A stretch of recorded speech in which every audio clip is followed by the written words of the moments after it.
கதிரவன் எழுந்த உடனே தாமரை மலர்கள்லாம் மலர்ந்தன அப்படின்னு அன்னலம் கண்ணாம் நயன கடிமலர் மலர அப்படின்னு இறைவனுடைய திருக்கண்களுக்கு ஒப்பாக தாமரை மலர்களை சொல்லக்கூடியது வழக்கம் இருக்குது. அப்படி தாமரை மலர்கள் மலர்ந்த அளவில்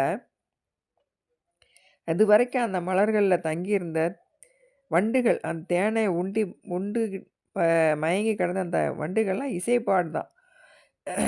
திரள் நிறை அறுபதம் முரல்வன அப்படின்னு இந்த வண்டுகள் வைகிற பொழுதில் இசைப்பாடும் இயல்பினை உடையது அப்படின்னு சொல்லி காமிக்கிறாரு.